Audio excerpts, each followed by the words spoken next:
Ankita, welcome to another video on Anki robot. मेरी last video में मैंने आपको इंट्रोड्यूस करवाया था एक बुक से, जिसको मैंने बोला था कि मैं फुल एक्सप्लेनेशन दूंगी, और वो बुक है चैरियट्स ऑफ गॉड। ये बुक बहुत ही कॉम्प्लेक्स बुक थी और उसी के चलते मुझे लिटरली ये देखिए, मुझे इतने सारे नोट्स बनाने पड़े इस बुक के ऊपर। बहुत ही complex and at its time it was a very controversial book. Controversial इसलिए थी कि इसमें बहुत सारे साइंटिस्ट ने ये ब्लेम किया था कि हमारी जो डिस्कवरीज है या जो हमारी रिसर्च है या हमारी जो इन्वेंशंस है उसको बहुत ही तोड़ मरोड़ के इस बुक में पेश किया गया है। और ये book literally there is a possibility कि जो हाइपोथेसिस इस बुक में लिखी गई है वो सही भी हो सकती है, वो नहीं भी सही हो सकती है। तो ये हमारे ओपिनियंस के ऊपर है कि हमें क्या मानना है और क्या नहीं मानना। अभी इस जो बुक में अगर आप ये देखेंगे तो इस बुक में ये मेंशन किया होगा कि देयर आर टू वेज। हम लोग दो चीजों से बोल सकते हैं या हम लोग दो तरह से, दो पहलू रहते हैं हर चीज के, करेक्ट। अभी क्या होता है कि एक होता है बिलीव, हम किसी चीज पे बहुत बिलीव करते हैं, जैसे कि God. Okay, I believe in God a lot. उसी तरह से कुछ लोग ऐसे भी हैं जो बिलीव नहीं करते गॉड पे।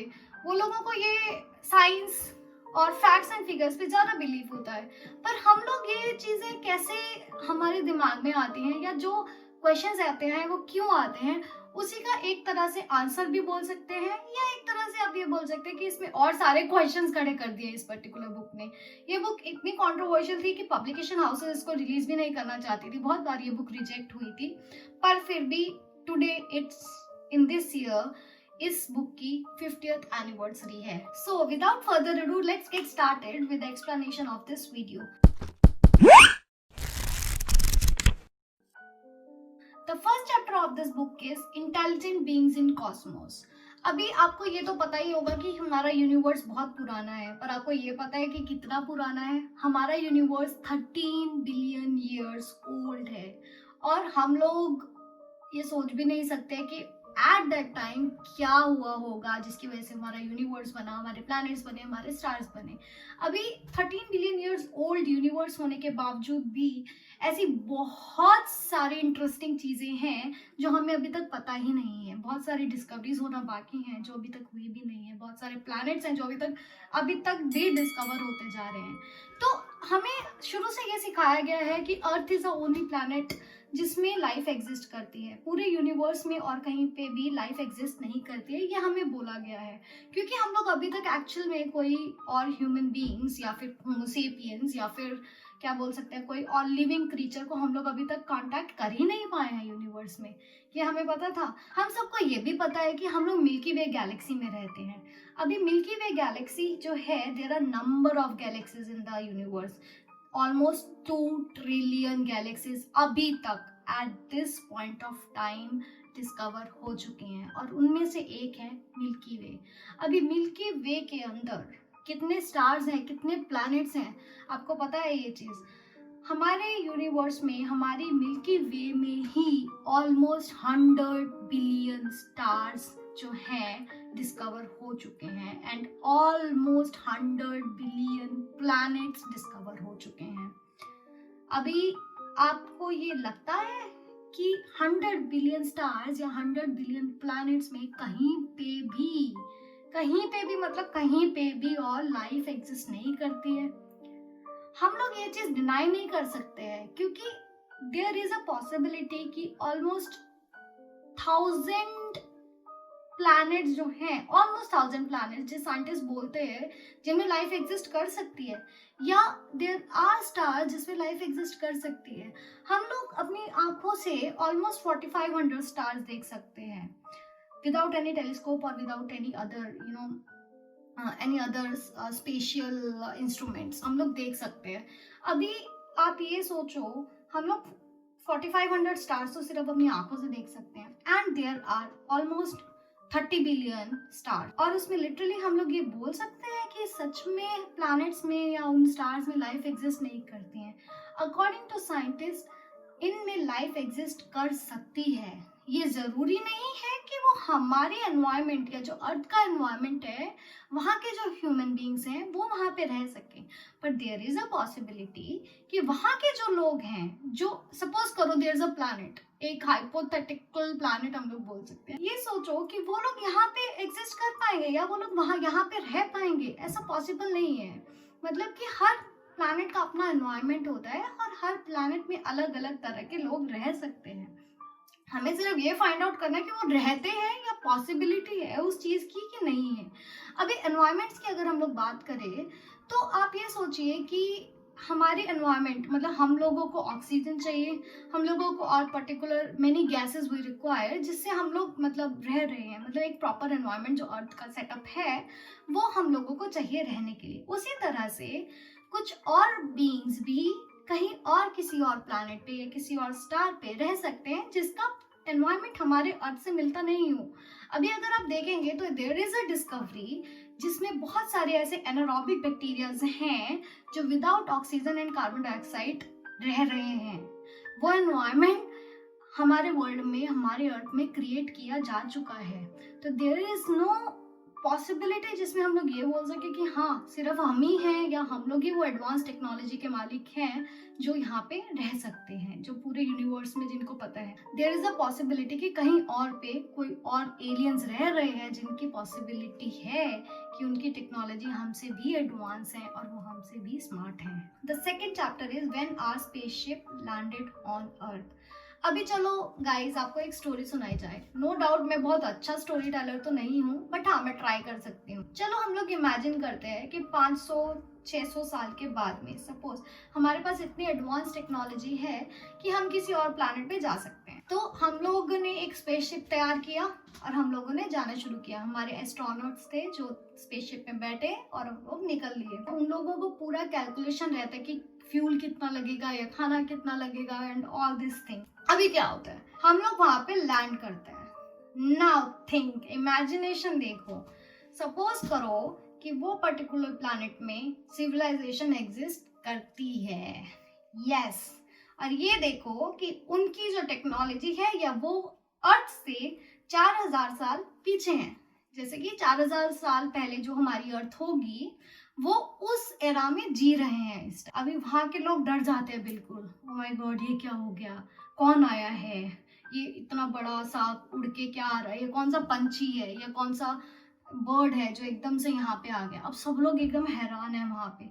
वो लोगों को खाना बनाना नहीं आता है, वो लोग वही हमारे आदि मानव वाले जो जनरेशन है वहाँ पे ही रह रहे हैं अभी। तो देसी वो लोग एकदम छुप छुप के देखते हैं कि क्या हो गया, ये क्या हो गया, ये क्या हो गया। सब लोग डर जाते हैं कि ओह माय गॉड ये क्या हो रहा है। वो लोग आते हैं, वो लोग देखते हैं कि क्या कहते हैं, क्या चल रहा है क्या नहीं चल रहा है, और वो धीरे धीरे अपना काम करना शुरू करते हैं। अभी ऑब्वियसली ये तो पॉसिबल नहीं है ना कि भैया 1 घंटे में काम और निकल लिए, वो तो नहीं है, उनको टाइम तो लगेगा। अभी वहाँ के जो उस पर्टिकुलर प्लैनेट के जो इंटेलिजेंट लोग हैं या फिर जो प्रीस्ट हैं वो लोग इनसे मिलना चाहते हैं।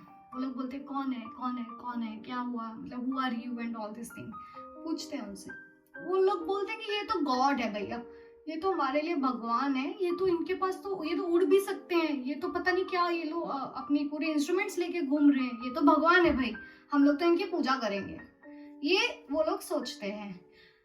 अभी हमारे जो एस्ट्रोनॉट्स हैं वो लोग ये चीज बोलते हैं कि नहीं हम लोग भगवान नहीं हैं, हाँ हम लोग दूसरे प्लैनेट से आए हैं पर हमें ये चीजों का नॉलेज है, हम लोग ये चीज कर रहे हैं। पर वो लोग मानते नहीं है, समझते नहीं है। उन लोगों को तो यही लगता है कि भैया ये तो भगवान है, इनकी तो पूजा करो, ऐसा वाला। पर ऐसा तो नहीं होता है तो एस्ट्रोनॉट्स ही ना, हमारी तरह से होमो सेपियंस ही हैं वो। तो फिर क्या होता है, वो धीरे धीरे करके वहाँ की जो इंटेलिजेंट जो शार्प माइंड है उनको धीरे धीरे ट्रेन करना शुरू करते हैं कि फ्यूल कैसे निकालना है या यूरेनियम कैसे निकालना है या फिर जो भी चीज़ें हैं वो मतलब किस तरह से एक्सट्रैक्ट करने के बाद में हमें उसको अपने मतलब के लिए यूज़ करना है। उनको बेसिक सिविलाइजेशन सिखाई जाती है कि खाना कैसे बनाते हैं या ये गैस कैसे ऑन करते हैं या फिर मतलब इस तरह जैसे जो भी हमारी रोज़मर्रा की ज़िंदगी में होता है वो चीज़ें उनको सिखाते हैं। वो लोग एकदम खुश हो जाते हैं, अरे ये तो कुछ नई चीज़ सीखी हमने, it is very nice, you know we are understanding something new. तो उन लोगों को ये लगता है ये तो हमें पहले पता ही नहीं था, ये इनको कैसे पता है, ये तो हमारे लिए भगवान का रूप लेके आते हैं।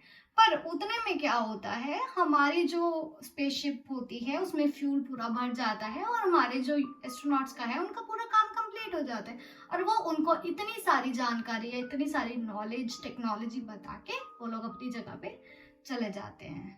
अब सपोज करो यही चीज हुई हो हमारे साथ में, हमारे अर्थ पे, और कोई और प्लैनेट से कोई बंदा आया हो और वो लोग हमें सिखा रहे हो ये चीज़।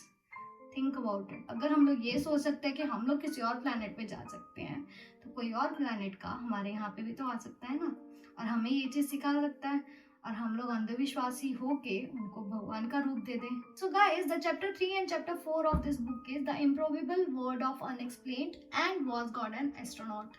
अभी हमारी जो रिसर्च होती है वो एंशिएंट हिस्ट्री के ऊपर भी होती है, और बहुत सारी चीज़ें ऐसी पाई गई हैं जिसको हम लोग बोल सकते हैं कि हमारे पास अभी तक भी उन चीज़ों के जवाब नहीं है, और उन चीज़ों के जवाब ढूंढने के लिए ही ये बुक में बहुत सारे क्वेश्चंस उठाए गए हैं। एक्चुअल में मैं खुद भी हैरान हो गई थी उन क्वेश्चंस को सुन के या उन क्वेश्चन को समझ के। क्या सच में हम लोग ये चीज़ें जो है ये सही सोच रहे हैं, या ये चीज़ें एक्चुअल में एग्जिस्ट करती हैं कि नहीं करती हैं। अभी इसी तरह से मैं आपको बताती हूँ, मेरे पास ये लिखा हुआ है एक्चुअल में कि there is a Piri Reis map, okay, और वो मैप जो बनाया गया था ना, वो ऐसा दिखता है कि वो एरियल हाइट, मतलब कि एरियल हाइट से लिया गया है वो मैप। फॉर एग्जाम्पल, हम लोग ऊपर से कोई चीज अगर फोटो खींचते हैं, सपोज हम लोग ऊपर से फोटो खींचते हैं, तो हमें नीचे का पूरा पार्ट दिखता है, करेक्ट, उस फोटो के अंदर। तो ऐसा मैप एक एग्जिस्ट करता है जिसमें हम अब हम लोग ये चीज डिस्कवर कर रहे हैं कि वो एक हाइट से लिया गया है, पर उस टाइम पे तो ये चीज डिस्कवर ही नहीं हुई थी। तो हाउ इज दिस पॉसिबल कि ये मैप जो है ये बना। इसी तरह से there is an old temple, एक ओल्ड टेम्पल में 20 टन्स का एक बहुत बड़ा कार्व स्ट्रक्चर है, बहुत ही बड़ा कार्व स्ट्रक्चर है, और उसके ऊपर बहुत सारी कार्विंग की गई है, and that is actually kind of symbol बोल सकते हैं हम लोग, एक सिंबल है वो। अभी उन सिंबल्स को जब आज के टाइम में ये चीजें साइंटिस्ट ने प्रूव किया है कि वो actually symbols are related to astronomy, okay, and we don't have an answer for that particular thing. Yes, so that stone actually is red stone in the old temple, जिसके अंदर ये बहुत सारी चीजें बताई गई हैं कि हाँ ये एस्ट्रोनॉमिकल सिंबल्स हैं, पर उस टाइम पे तो ये चीजें एग्जिस्ट नहीं करती थी। तो हाउ इज दैट पॉसिबल कि ये चीजें हमें अब पता चल रही हैं। Now there is a mysterious city of Tiahuanaco. मुझे ये नहीं पता है कि मैं इसको प्रॉपरली प्रोनाउंस भी कर रही हूँ कि नहीं, क्योंकि मुझे नहीं पता है इसको प्रोनाउंस किस तरह से किया जाता है। पर हाँ, there is a mysterious city, ठीक है, जिसमें ये बिलीफ है या फिर एक पुरानी कहावत जिसको बोल सकते हैं कि there was a golden ship which landed. उसमें एक बंदी ओरियानो करके लैंड हुई, okay, and she had 4 fingers और वेब्ड फिंगर्स थे, ठीक है। She gave birth to 70 children and then she left. अभी आप खुद सोचिए, इज दिस अ पॉसिबिलिटी, ये बिलीफ सच हो सकता है क्या। 70 children she bore on earth, they are called our children. The first, हम लोग ये सोचते हैं ना कि भाई हम लोग कहाँ से आए, या पहला बंदा जो था अर्थ पे कौन था। तो ये एक बिलीफ है कि वो शी केम, ठीक है, वो अपना उसने she give birth to 70 children and then she went back to the stars. और इसकी रॉक ड्राइंग्स भी है उस पर्टिकुलर सिटी में। तो ये फैक्ट्स हैं जिस पे बिलीव करें या ना करें ये समझ में नहीं आता। पर हाँ, ऐसे बहुत सारे क्वेश्चंस इस पर्टिकुलर बुक में उठाए गए हैं। इसी तरह से एक चीज और बताई गई है कि God always talks about us, वो कभी मी नहीं बोलते, ओके, ऑलवेज अस, या एक प्लूरल में। ऐसा क्यों। इसी तरह से एक इजराइल कंट्री में एक बोला जाता है कि they have only one sacrosanct God, okay, पर फिर सन्स ऑफ गॉड जो वो बोलते हैं वो कहाँ से आए, हाउ इज दिस पॉसिबल। ये सारे क्वेश्चंस जो है ना, ये बहुत ही कंफ्यूज करता है इस पर्टिकुलर बुक में कि ये सही है या नहीं है। In the same way giants keep cropping up here and there. मतलब हमारी भी बुक्स में देखो या किसी और एंशिएंट बुक्स में देखो, हमेशा जायंट्स, चाहे वो एस्किमोस की बात करें, चाहे वो तियोनाको के मिस्ट्री सिटी की बात करें, तो वो उसके बारे में बहुत बताया जाता है। पर क्या सच में जायंट्स एग्जिस्ट करते हैं, या अगर एग्जिस्ट करते हैं तो वो कौन थे। वाज दे आर फोरफादर्स, या फिर वो हमारे एंशिएंट एंसेस्टर्स थे, या क्या थे, हमें नहीं पता है। पर हाँ, हर बुक में हर चीज में ये चीज जरूर बताई गई है कि there are giants, okay, but what happens nobody knows, और who is that person nobody knows. अभी इसी तरह से एक और चीज आई थी, कहते हैं कि angels came, okay, and they said to a person in the town कि भैया तुम यहाँ से चले जाओ, ये पूरा का पूरा जो टाउन है ये तबाह होने वाला है, तुम अपनी बीवी अपने बच्चों को सबको लेके यहाँ से चले जाओ। उन्होंने बहुत फोर्स किया कि no you have to go, ठीक है, यहाँ से जाओ, नहीं तो ये पूरा का पूरा जो शहर है ये तबाह हो जाएगा। अभी टाइमिंग भी उन्होंने बोला कि इस टाइम तक निकल लो यहाँ से या निकल जाओ यहाँ से। अभी जो हमारे गॉड हैं उनको तो टाइम से तो उनका कोई रिलेशन ही नहीं है ना, वो तो कभी भी कुछ भी कर सकते हैं। तो वो पर्टिकुलरली उस टाइम पे क्यों बोल रहे थे कि तुम यहाँ से जाओ, ये चीज एक बहुत बड़ा क्वेश्चन है। अभी सपोज करो वो बंदा वहां से चला भी गया, सपोज करो, और उसके बाद वो एक्चुअल में वो टाउन तबाह हो गया, इज देयर अ पॉसिबिलिटी कि वहां पे कुछ न्यूक्लियर फिजन रिएक्टर्स या कुछ तो होने वाला था जिसकी वजह से उनकी पूरी जनरेशन तबाह हो जाती, हो सकता है। और शायद इसीलिए उन्होंने बोला कि यहाँ से चले जाओ। तो क्या वो गॉड थे या वो एस्ट्रोनॉट थे जिनको इतना सारा नॉलेज था जिन्होंने ये चीज बताई उनको। इसी तरह से एक्सोडस 15:10 में भी लिखा गया है कि मोसेस जो है वो रिलीव करते थे एक इंस्ट्रक्टर को, जिनको उन्होंने बोला कि आर्क ऑफ कॉमरेट बनाने के लिए, उसके लिए उन्होंने बोला था कि एग्जैक्ट इंस्ट्रक्शंस फॉलो होनी चाहिए, A to Z, there should be nothing which can be slipped, कुछ भी स्लिप नहीं होना चाहिए। उसके लिए पर्टिकुलर शूज, पर्टिकुलर क्लोथ्स और पर्टिकुलर हर चीज, एक से एक चीज जो है वो परफेक्टली प्लेस पे होना चाहिए। वो जब भी उसको ट्रांसफर कर रहे थे उस पर्टिकुलर क्या बोल सकते हैं इंस्ट्रूमेंट को, जब वो ट्रांसफर कर रहे थे तो एक स्लिप अप हुआ उसके असिस्टेंट से, उसने उसको हाथ लगा दिया and he was expired on the spot. अगर हम लोग ये सोचे कि ऐसा क्यों हुआ, तो आज तो हम लोग सब डिस्कवर कर सकते हैं ना। तो आज की डिस्कवरी में ये मेंशन था या ये मेंशन है कि वो एक्चुअली वो पर्टिकुलर जो इंस्ट्रूमेंट था वो इलेक्ट्रिकली चार्ज था, और अगर वो इलेक्ट्रिकली चार्ज था आज के टाइम पे वो ऑलमोस्ट 10,000 वोल्ट्स ऑफ करंट जो है वो उसको जनरेट कर सकता है। इसीलिए उसने बोला था कि इसको मतलब शूज पहन के इसको टच नहीं करना है एंड ऑल दिस थिंग्स। अभी पर उस टाइम पे तो इतनी टेक्नोलॉजी ही नहीं थी, तो ये चीजें कैसे हुई या कैसे पता चला ये तो किसी को मालूम ही नहीं है। How are these things happening, ये किसी को कुछ भी पता नहीं है। अभी इसीलिए बुक में बहुत सारा क्वेश्चंस आते हैं कि अगर ये चीज हुई थी या ये फैक्ट से जो वो बता रहा है कि हाँ ये हुआ वो हुआ एंड ऑल दिस थिंग्स, तो उसका कहीं पे भी कुछ जिक्र क्यों नहीं है। अभी ये तो हमारे ऊपर है कि हम ये बुक के ऊपर प्रॉपर बिलीव करना चाहते हैं, जो उसने बोला है वो बिलीव करना चाहते हैं या वो बिलीव नहीं करना चाहते हैं। पर हाँ, हर बंदे के अपने अपने ओपिनियंस होते हैं and I am a firm believer actually, ठीक है। तो मैं ये नहीं बोलूंगी कि मैं इसको बिलीव करती हूँ या नहीं, बट हाँ इस बुक से जो मुझे नॉलेज मिल रही है दैट इज एक्चुअली इनक्रेडिबल। ये चीजें मुझे अभी तक पता ही नहीं चली थी, जो 1969 में already they know this thing. मैं आज पढ़ रही हूँ, ठीक है, मुझे आज पता चला है कि एक्चुअली मुझे ये तो पता है कि कितने सारे प्लैनेट्स हैं, पर मुझे ये नहीं पता था कि there are almost 100 billion planets as well. No doubt I have to have a research on this thing, पर यस जिसको इंटरेस्ट है उसको तो मजा आएगा ये बुक पढ़ने में। So guys let's cut it short over here only, क्योंकि ऑब्वियसली ये वीडियो बहुत ज़्यादा लंबी हो गई है और आई जस्ट होप कि ये वीडियो आपको पसंद आए और let's plan for a target as well. अगर इस वीडियो को 100 लाइक्स मिलते हैं सपोज करो, तो फिर नेक्स्ट वीडियो इसका नेक्स्ट पार्ट भी आएगा। Thanks a lot, bye bye, have fun.